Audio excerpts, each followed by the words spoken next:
But let's get into these picks, man. The first two picks was were two cornerbacks. We got Terrion Arnold and we got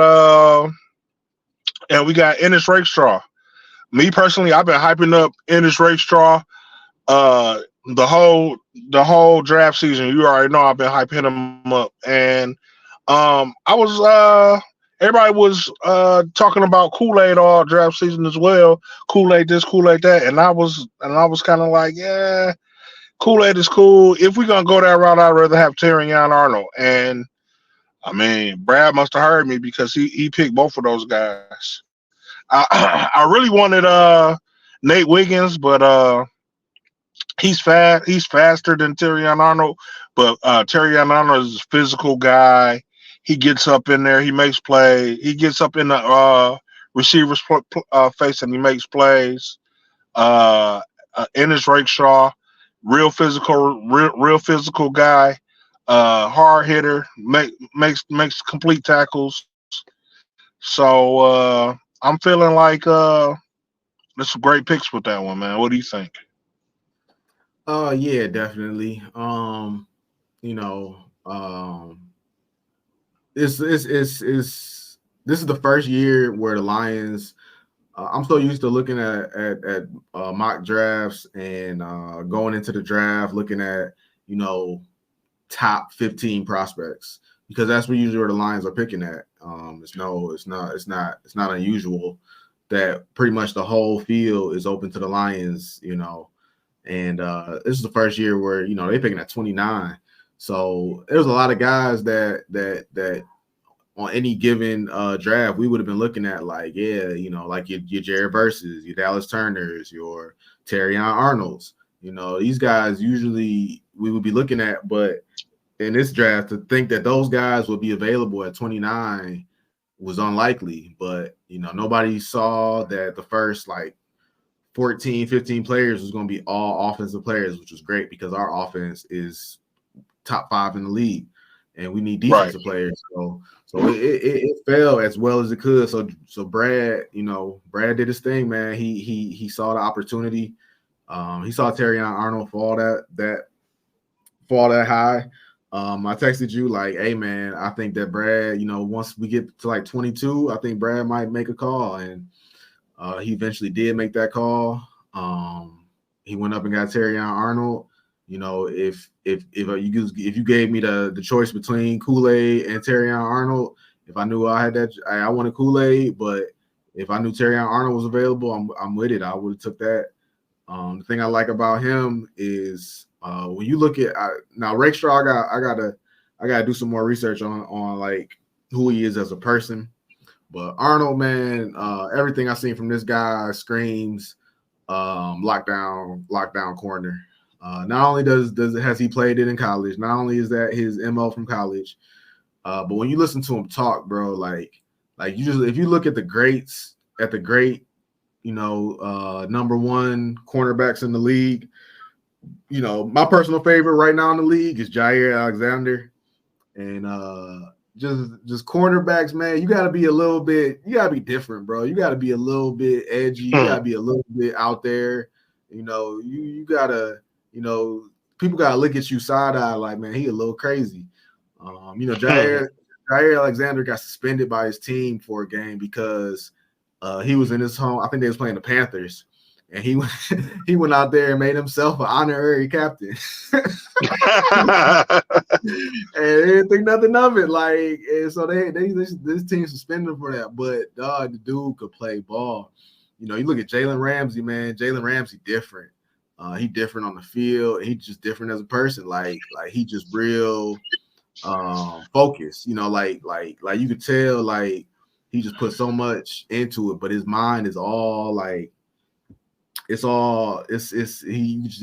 got different aura about himself, and that's what it is to be a cornerback. I feel like in the league, and when you listen to Terrion Arnold, man, that dude is different, man. He see the world different from everybody else. You could just I guess like standing on your own 2 feet and being able to take in the whole situation. So I could really appreciate that about him. Like I said, Rakestraw, I want to check him out.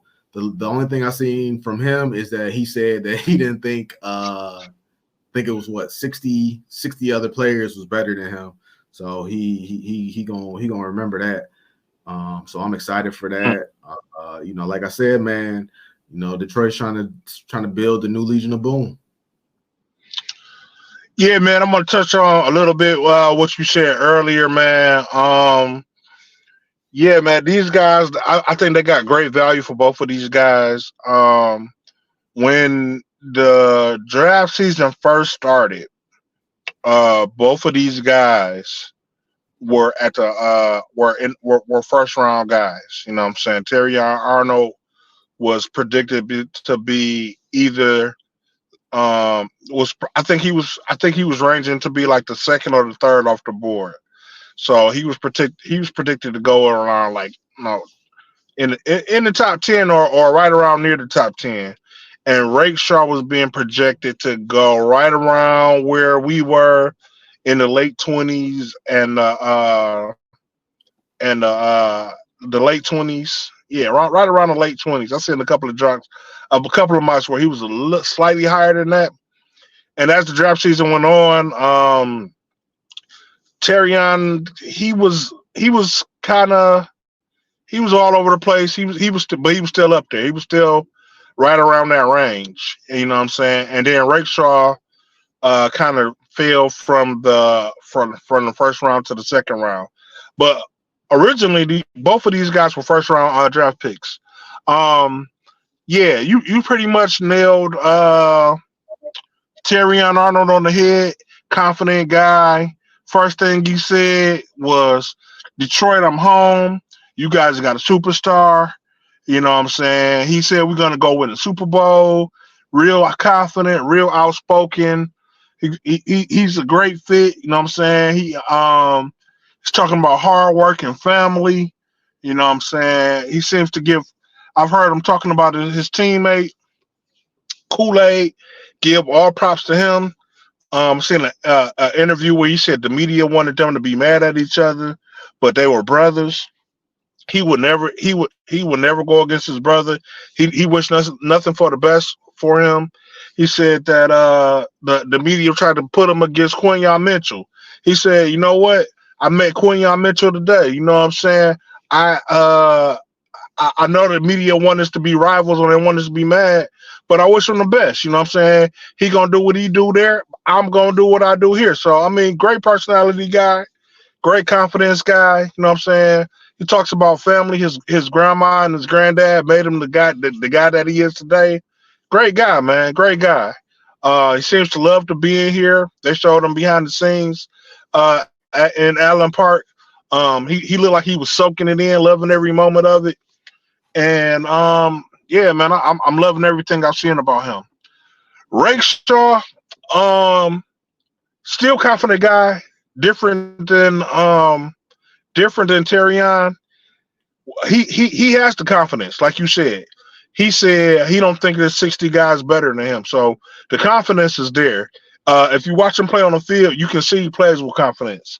But I don't think he's as outspoken of a guy as Terrion is. He's more of a put your head down, go to work kind of guy. You know what I'm saying? My talk is my play. He might say a few things if he gets hyped up, but for the most part, he's just gonna go to work. When you hear him talk, it's all about his process. It's all about, you know what I'm saying, what he needs to do. It's all about, working hard. When you talk to him, that's what he is. He's like a straight to the point guy. And yeah, man, that's what you get with him. I think he fell to the second round because he needs a little bit more work. But he's going to be a star in this league, man. He talks like the Micro Machine Man, by the way, man. That guy talks fast as hell. But it's cool. It's cool because I only need one number one. Well, what I'm thinking, man, and the sentiment that I'm hearing is that First off, we already know that Detroit's mentality is you fight for your position. So, no, whoever is the best player will play. But what I'm thinking is that these guys can come up and they can be Brian Branch, man. They can come up and they can, be number one, or what I'm saying. Even if they're not number one, even if they don't prove to be number one, you got Carl Davis and Amik Robinson as 1 year rentals, and even if they're not even if they're not.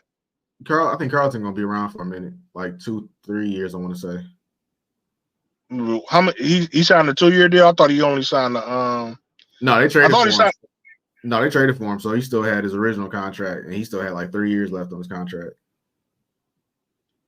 Yeah, but are those years? I mean, if one of those guys, like say Terrion Arnold, steps up and does become the number one, would you hold on to Davis or would you trade him out?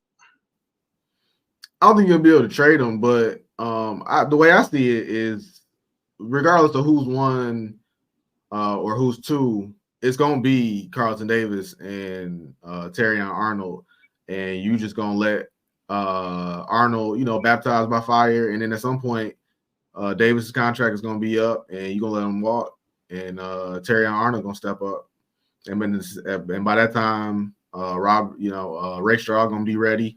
I'm sure Rakestraw gonna Rakestraw gonna be playing, like you said, he gonna be like Brian Branch, like they're gonna put him in there from day one.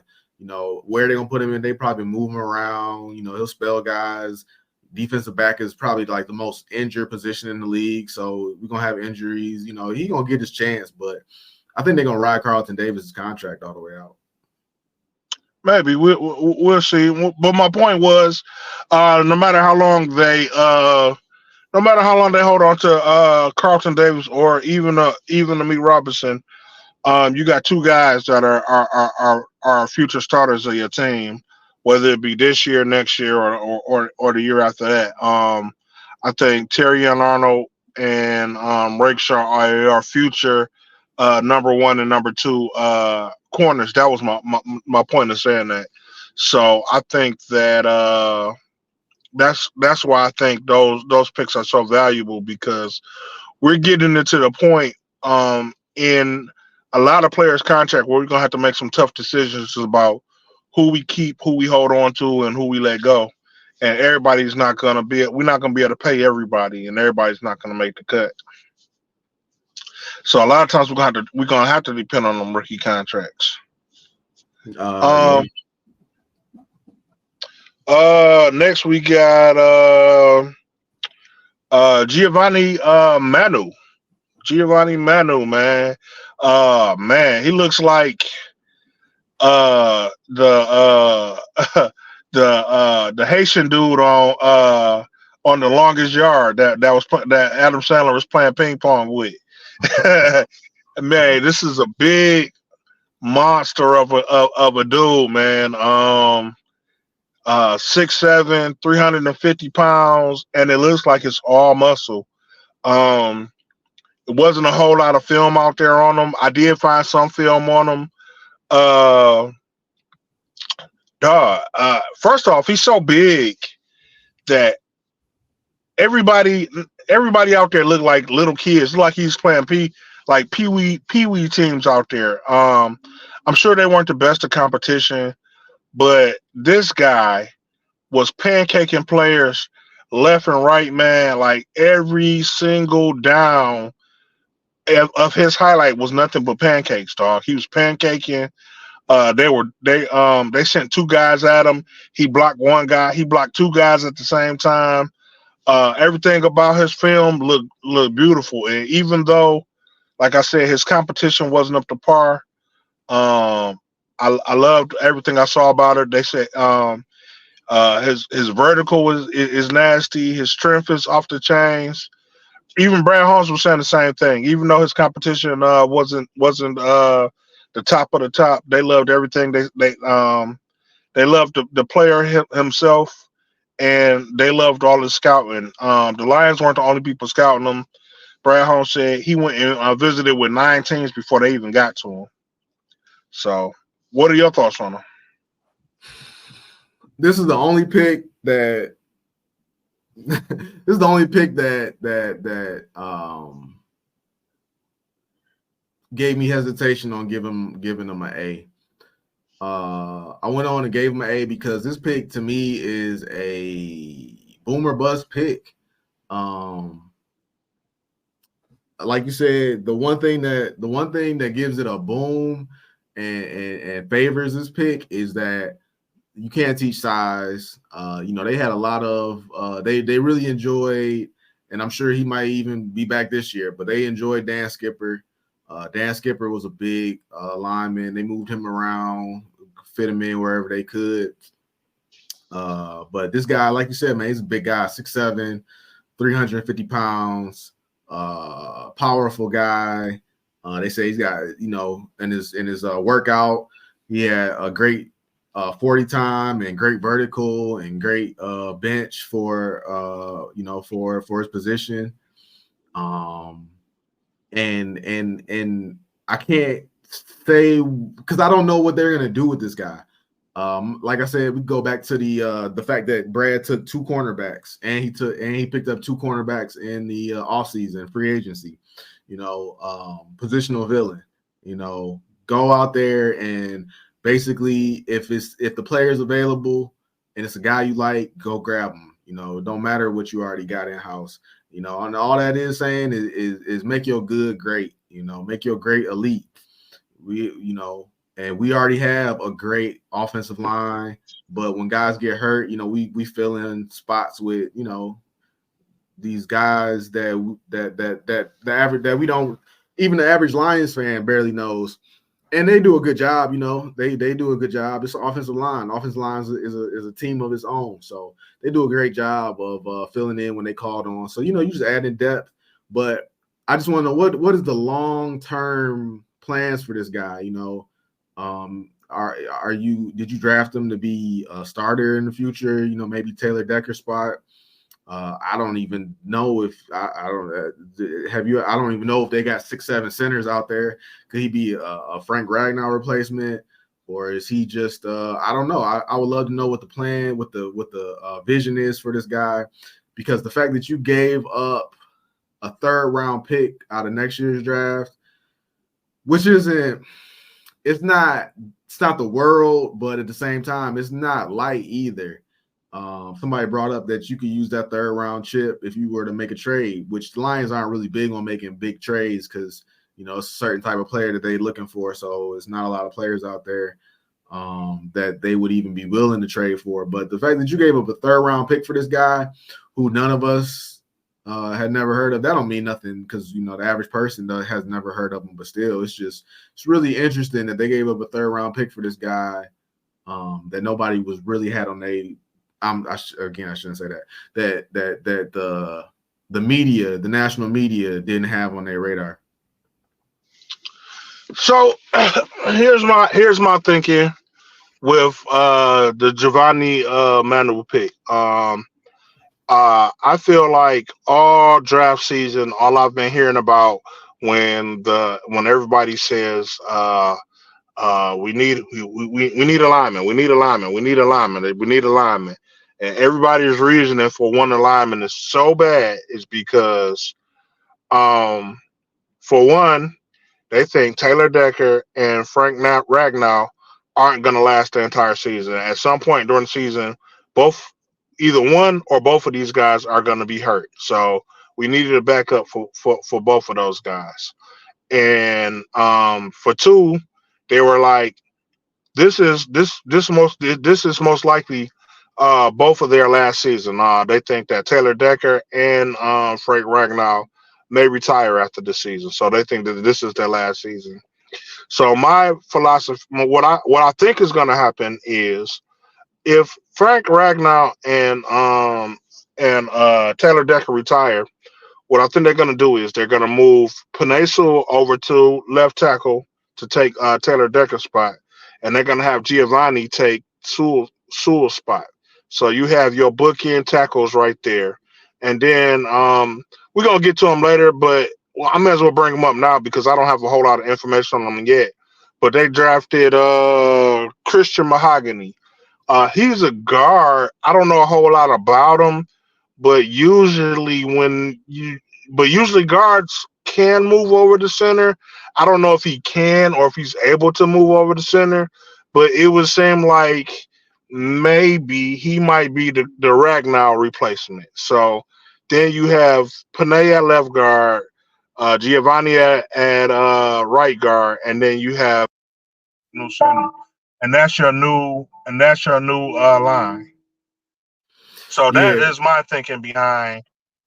Especially since they spent the, like you said, since they spent the third round pick on them, that makes yeah, and it just the only thing that sounds cool. And it's just to the boomer bust factor. Does Canadian football translate to the league? Because again, you go, his size is going to translate to the league most definitely, but just the competition he's played against and getting adjusted to the NFL. Like most of these guys is coming from college, so the guys that they've been playing against, they playing with them in the league. But this guy's, like you said, he's playing against smaller guys in Canada. What's the adjustment going to be like for that? Man, I'm not sure, but uh, he has a year to get adjusted to it, man. So I don't know, man. They even though he wasn't playing as good as competition in it, the Lions and 9 of the 10 saw something in him. So we can't say that anybody is going to be a star or a bust until we actually get out there and see them play. But from what I've seen so far, which could mean everything or it could mean nothing, the size, the athleticism, and what I saw on film, I think he's gonna be all right, man. I think he's gonna be Yeah, okay. yeah. It's just interesting to take. Essentially, he's a project. Essentially he's a Ziggy Ansah.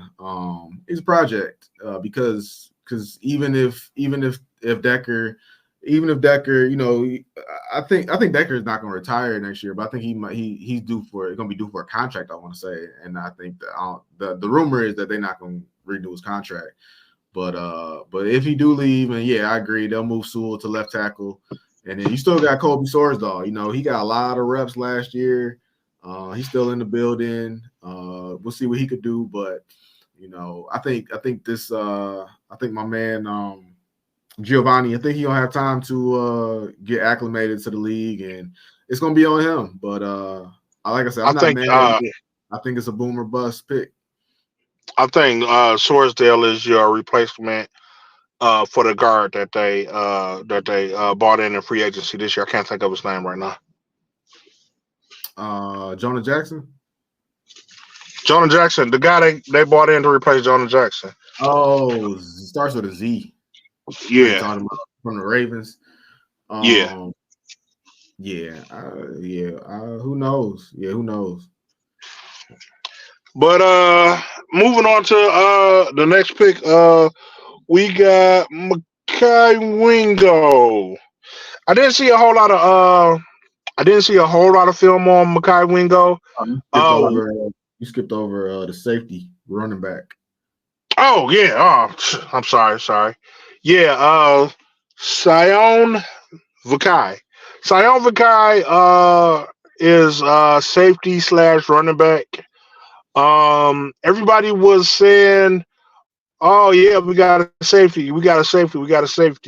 And then, but when I looked on Lions.com and when they presented him, they said running back. So I was kind of confused. Like, is he a safety or is he a running back? And then I found out that he played both. But the thing is, when Brad Holmes came to the podium, I was listening to Brad Holmes just before we got on, and Brad Holmes is saying that they looking at him more as a running back. They said they love what he can do. I'm serious. That's what he said.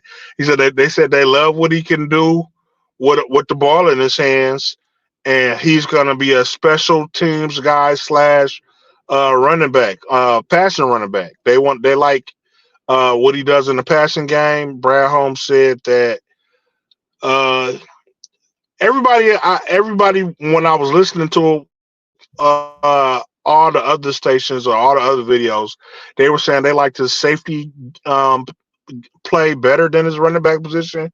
But Brad Holmes said the complete opposite, man. He was like, yeah, I mean, he's a safety, but we all know he's a safety. But what we were impressed with was his running back skills, what he can do with the ball. So, I mean, as of right now, he's kind of a positionless player. I feel like if they need him as a safety, they will put him at safety if people start getting hurt. But right now, it's looking like they're gonna use him maybe as a return guy. I mean, it sounds like with the new with the new kickoff system, he could be a return guy. Or if they need a possession running back, he could come in for some catching possessions. I don't know if Gibbs is tired or some shit. Um, but yeah, man. Brad said they liked the way he worked out. They saw him working out as a safety. They liked the way they liked the way he looked working out as a running back, and he even lined up as a receiver. And they liked the way he looked lining up as a receiver. So that's my rundown of him. What do you think? Um, if you give one more Brad Holmes quote like that again, I might have to move down to a B. Because as you was talking, and then you hit me with the Brad Holmes said he liked him as a running back, and then my mind instantly went to the thought in my head was, wow, this guy's a running back slash safety, which off rip is a crazy tandem of positions. But as I was looking at his little highlights, I was like, wow, this guy's he's good. Brian Branch, hard hitter, safety, da-da-da. And then I saw his running back highlights, and I was like, yeah, I feel like they just needed somebody to run. I mean, they just handed him and it was like, hey, just run the ball. Like, I mean, he would get the ball and he would run to a spot and he would make contact with whoever was there, and that was the play. I didn't see no home run hits. I didn't see him juking guys, stiff arming guys. Yeah, well, they said that he wasn't even a running back, like you said. They said that they were shorthanded one day, and they needed somebody to run the ball, just like you said. That's And he volunteered. That's exactly what he looked like. He looked like, I never did this before. They were like, look, all you gotta do is just take the ball and run that way. I had to do that. And don't put no sizzle on it. Don't just take the ball. Like, he looked like a early days football player. Like, I mean, it was like, okay, but yeah, that's interesting that you said that. Hey, Brad, that's Brad's take, and I'm gonna watch it, but yeah, no, I wouldn't. Like, I felt a lot better about the pick when I thought that they were just gonna use him as a rotational safety, because towards after we took Rakestraw and I started looking at the looking at the room, we was talking and we was thinking, hey, maybe they bring back Tracy Walker, because yeah, you do got Iffy and you got Kirby Joseph, you got Brian Branch, but I would like to have one more safety back there. So I thought that's what they brought this guy in, was to be that fourth rotational safety for depth. But we'll see what they do with him. Yeah, you're right. Maybe they could be using him as a returner, but I mean, I gotta look at it. I don't think he has like blazing speed or anything like that. So, and the fact that you gave up fourth round from next year's draft, that's an interesting move. Yeah, but at the same time, it's like, I mean, he's still there. I mean, even if they're looking at him as a running back, if he or if Iffy or Kirby gets hurt, he's there. I mean, you can still use him at that position, even if they see him as a running back. You know what I'm saying? At the end of the day, if they need him, he's still there to be a safety. But that's why I said he's probably more of a positionless player. You know what I'm saying? I can see Yeah. him in both rooms. Yeah, but I mean, if they got hurt, I mean, at the same time, I could just sign somebody. If this guy, you know, what they say, if you got two quarterbacks, you don't have one. If you play two positions, do you really have one? Like, Well, I mean, the Lions like multi-talented guys. You know what I'm saying? That's why yeah, they but it held on usually to Will Harris. like That's why they held on to Will Harris for so long. I mean, it wasn't his play, it wasn't his skill. He played multiple positions. yeah, all in the defensive backfield. He wasn't, you know, he wasn't playing running back. He wasn't wide receiver and a defensive back. He was a safety or he was a cornerback. You know, I'm sure the Lions would love Theo Riddick. You know, he kind of do it all. But the idea that, you know, both sides of the ball, you know, this got Charles Wilson. I'm just saying. I mean, I'm just saying you have to look at the coaching staff that you're dealing with. I mean, Malcolm Rodriguez, linebacker and fullback. Yeah, but not every you know, that's Rodrigo. They use Rodrigo because they want to get more out of Rodrigo, but there's no, you know, they say all the time, like, we want to get him on the field, but it's like, you know, They Anzalone's they playing great, Derek Barnes is playing great, and we don't want to not use Rodriguez, so it's like, hey, throw him over there. They use Rodrigo at fullback because Kabinda got hurt, and it's the same theory I'm saying right now. If one of your safeties gets hurt and you need an extra guy, boom, you got one on the other side of the ball. Yeah, but how many games have other than Kyle Juszczyk, how many games have flipped based on the play of a fullback? I don't know, man. They put Rodrigo on in some pretty crucial downs, man. Okay, so on third down, on third down when Jahmyr Gibbs and David Montgomery is healthy and they bring out Vakai to run ball for that third and second, I'm gonna be texting you.